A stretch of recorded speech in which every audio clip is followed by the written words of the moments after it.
Next bill that we're going to hear is 5234, also by Representative Diaz. Rights to a safe school. Let's see.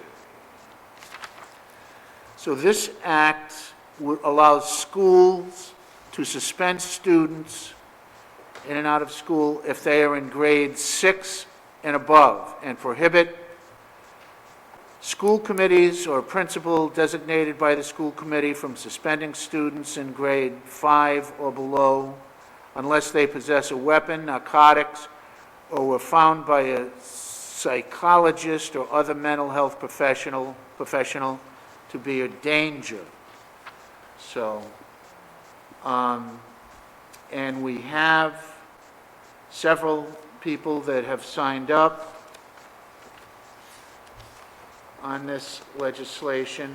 The witnesses have been James Parisi, Rhode Island Federation of Teachers, opposed. Tim Duffy, Rhode Island Association of School Committees, opposed. Jennifer Lima, North Kingstown School Committee, supports it. And Hannah Stern of the ACLU has submitted a letter of support for the bill. And we have Elizabeth Burke Bryant and Randall Rose on it. But first, are there any questions for the committee? I'll try to answer them for... Oh, yes, Representative Caldwell. Thank you. Thank you, Chairman.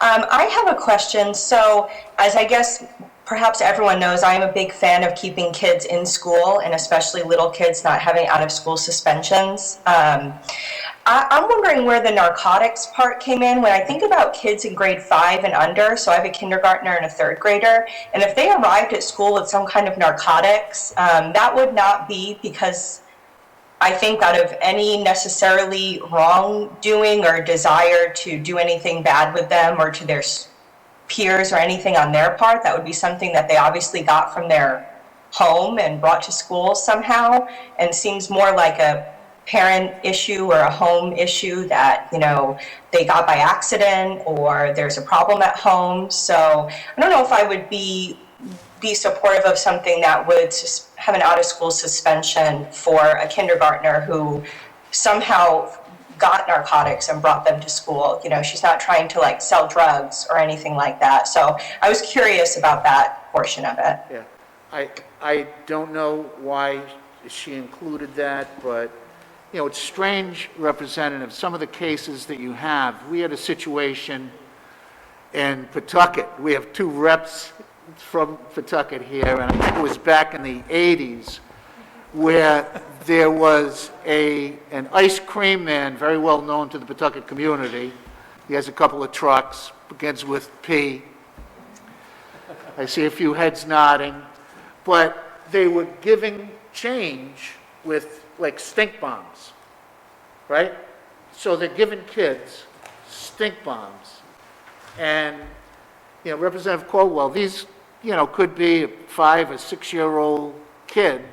You have an ice cream man who's, you know, the high school kids thought it was great, but also elementary kids. And luckily, through intervention with the police department and teachers reporting it, that stopped. But you're right, usually when little kids, and there have been cases I know where, you know, their school lunch has a vial of something in it that, you know, shouldn't be there. Any further questions before we hear from the witnesses? Yes, Representative Shawcross, welcome. Thank you very much. On line 3, I'm looking at the word other dangerous instruments. Can that be further defined? It seems a little vague to me. It could be, I'm sure, other dangerous. Bill, Just point of interest, that's all. let's ask the attorney if is that line 3 on page 2, only person out of schools. Other dangerous instrument, possessed, used, or sold illegal drugs. Is that a legal term or a term of art? Which term, Chair? Other dangerous instruments. I don't know that we have a specific definition of it. I mean, weapons are defined in that chapter, so we could tie this into somewhere that's already defined in the general laws, but because right now I believe it's just wording to try and get the concept across. Yeah. Again, there is a statute that we can address. These are dangerous weapons, and Yeah. reference that. Representative? I don't know, yeah, we could further define that if we decide to go forward with this. Are there any other questions? Yes, Chairman, I have one. It's Rep. Donovan. Yes, Rep. Donovan. Yeah.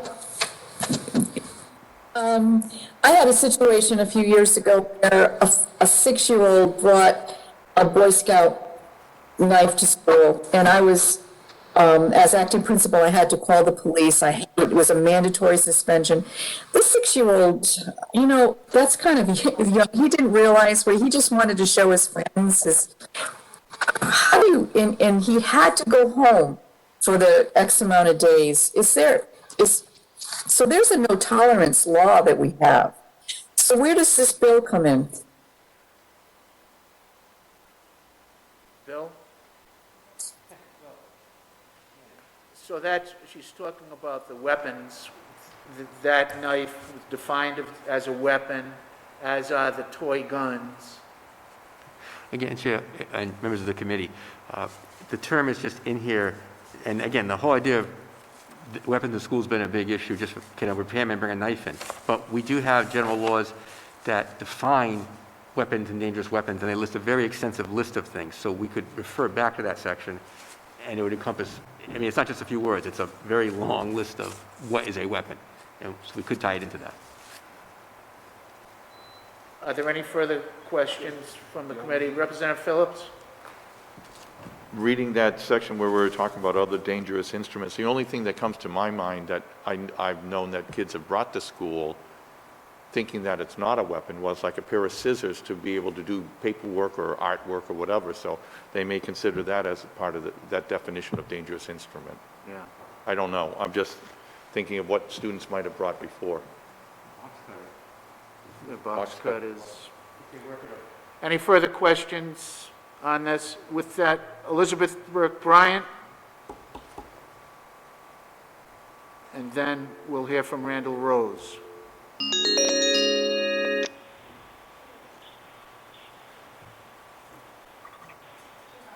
Welcome, Elizabeth Burke Bryant from Rhode Island Kingstown. Welcome. Thank you so much, Mr. Chairman, for the opportunity to testify before the House Education Committee today. My name is Elizabeth Burke Bryant, Executive Director of Rhode Island Kids Counts, and I am here to offer Rhode Island Kids Counts strong testimony in support of House Bill 5234.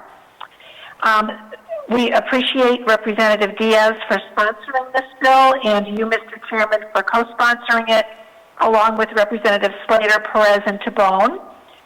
As you know, this bill would prohibit school committees or principals from suspending students in grades 5 or below unless they possess weapons or narcotics or are found by a psychologist or other mental health professional to be a danger.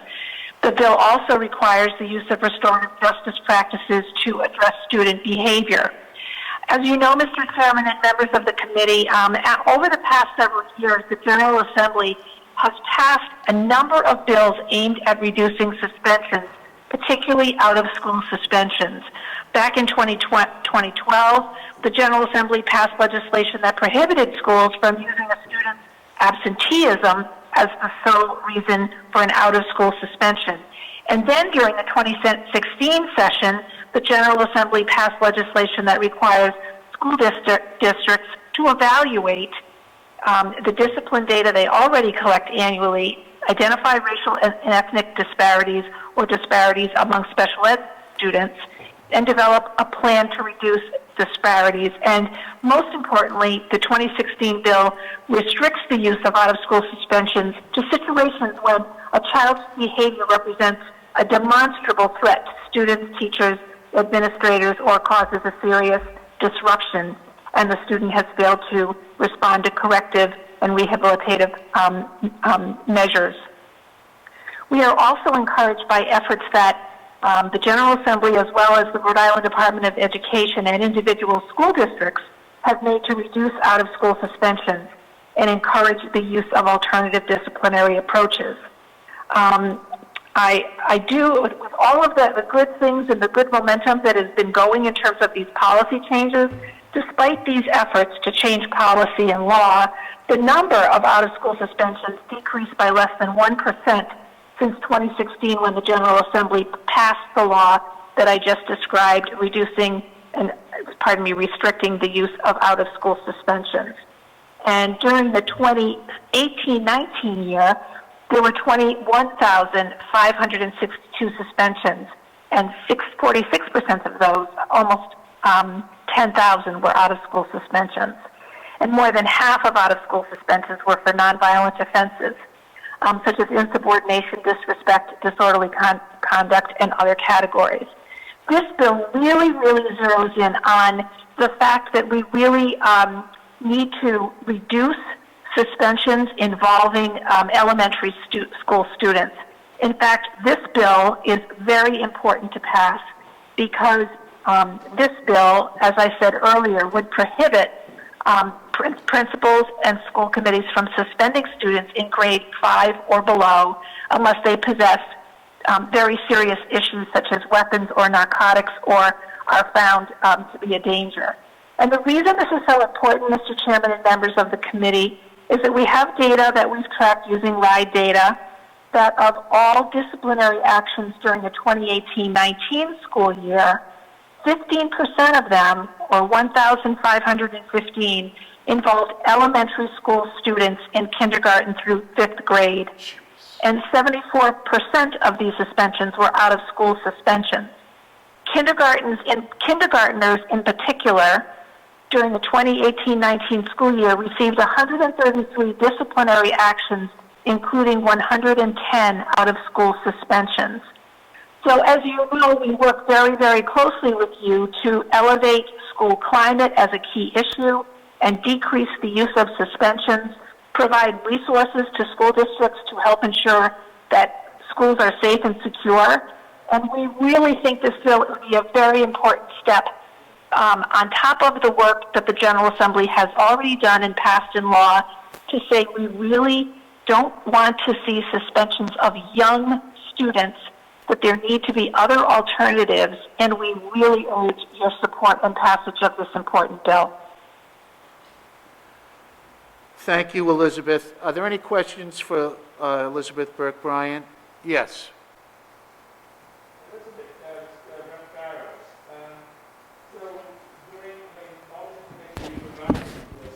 Representative, is your mic on? Sorry about that. I think they do this to me at work all the time. So I guess I was saying... And I'm sorry, I didn't hear who's speaking, please? I'm sorry, I didn't hear you. This is Rep. Barrows. Oh, Representative Barris. Hi, how are you? So in the course of you doing your research, can you tell us where the suspensions were more prevalent? In what areas, in what districts, or in what part of the state? Well, we see them across the state. Flipping open my fact book so I can give you a better answer than that. But we are able to track them by school district, and we would be happy to provide that information for you. Thank you, Mr. Chairman. And I know, Elizabeth, Representative Giraldo, on another bill with a similar aim, mentioned a Harvard study that identified preschool and kindergarten suspensions as a harbinger of later life incarceration as an adult. So this is an issue, and that fact was also mentioned in the Rhode Island Department of Health Community Health Survey. They mentioned it. So this is an issue that really incorporates social justice system, education, and possibly even beyond. Representative Giraldo? Thank you, Mr. Chairman, and thank you for mentioning that. I'd also want to put out there that that several studies have shown that our black and brown students get suspended at much higher rates as well. So, and I know Rep. Barros was probably alluding to this, but to put it out there, that's who really feels the impact of the suspensions, especially the out-of-school suspensions. Yeah. Thank you. Yes, Elizabeth? Yes. Disparities, do you want to mention them? Yes, oh, absolutely. The research has shown that there are unacceptable disparities in terms of which students are suspended the most, and there are wide and unacceptable disparities by race and ethnicity, and also some for students with disabilities. It is really a civil rights issue. It is an equity issue. It is something that stands out with the data both in Rhode Island as well as with the rest of the country. Our Rhode Island Kids Count Fact Book in our suspensions indicator on page 159 of the latest 2020 Fact Book shows a listing by school district of the number of students enrolled and then the number of students with out-of-school suspensions and in-school suspensions. But the issue of this, and Mr. Chairman, your comment about really the school-to-prison pipeline starts early, because if we are seeing increased suspensions nationally, and we're getting the data in Rhode Island for as early as pre-K and K, that is just starting off kids in absolutely the wrong way. We need to curtail these early suspensions and also enforce the really important bills that this General Assembly have already put into place. It is a race equity issue. It's a really it's a major issue because of the ramifications for a student's and family's whole life. When they get suspended, they miss school, they fall behind, and it's like the beginning of trying to disengage them and really push them out. It's just not something we should be doing. There are other alternatives, and we appreciate the leadership of you, Mr. Chairman, on this issue, Rep. Barros, and the other representatives that have signed on to this bill, and those around the table that I wish I could see. But thank you for your work on this. This is the next really most important step to do in terms of really calling out this issue of not having suspensions in the younger grades. Thank you so much, Mr. Chairman, and members of this committee. Representative Fenton Fung, and then Representative Caldwell. Representative Fenton Fung. I apologize. No, I'm all set. You're all set. Okay. Welcome. Chairman? Oh. Yes. My turn? Are you all set, Representative Fenton Fung? Yes? Yes, Representative Caldwell? Thank you. Hi, Elizabeth. It's Justine Caldwell. Hello, Representative. Long time no see. I don't know if you heard my question before. I'm a little hung up on the narcotics part of this bill, and I'm wondering about your thoughts and if you would support the bill without that part there. You know, imagining like a kindergartner like my daughter getting a hold of, you know, something from our medicine cabinet after a surgery or something and bringing it to school. You know, first of all, if there was any usage, that would be a medical emergency, number one.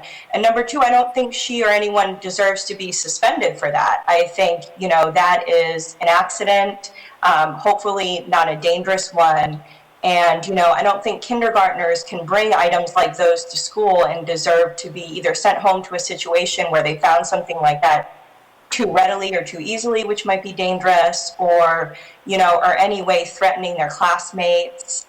You know, I'm really hung up on that part of it, and I was wondering what your thoughts were. Representative, I think you're making a very good point, especially with regard to the age of the children that is the subject of this bill. We definitely could look into that further, just in terms of to see what other states have done with that kind of language, because what you're saying makes much common sense, that if a child that young were to have a narcotic or a weapon or something of that nature, but you're particularly zeroing in on narcotics, is cause for concern about why that child had that in their possession.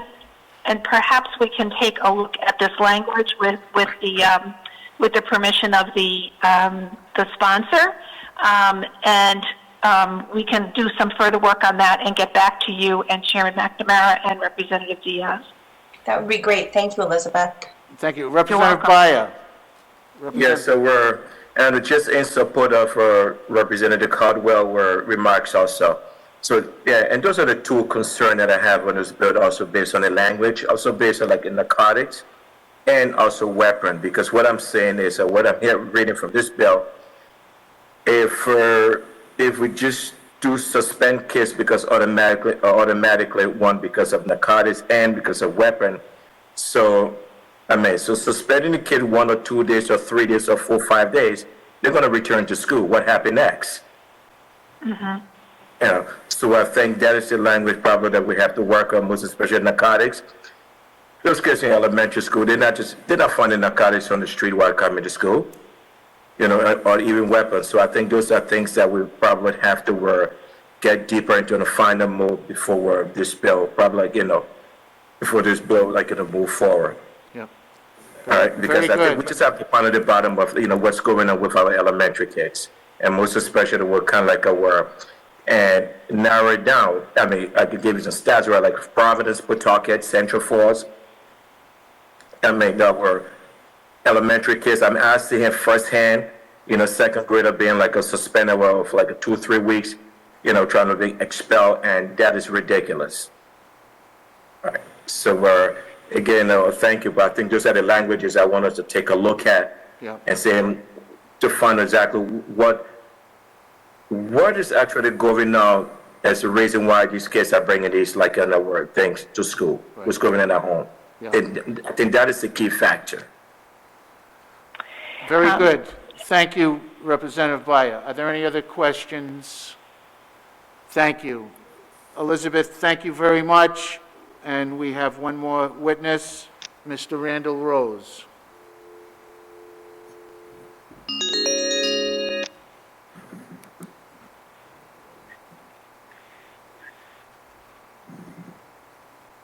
Mr. Rose, welcome. Please proceed.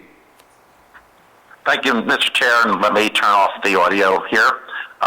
So I, too, am in support of the bill. I think it's a very important bill, and I know that sometimes little kids can get disruptive, but it's if we deal with little kids' disruption in a way that leads them to be more likely to grow up to be adults who cause much worse problems in society, we're doing it wrong. It's worth spending some effort to treat kids in a better way so that it doesn't lead to worse problems when they're adults.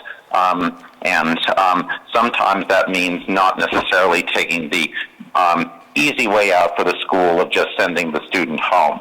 So I think this is a good bill.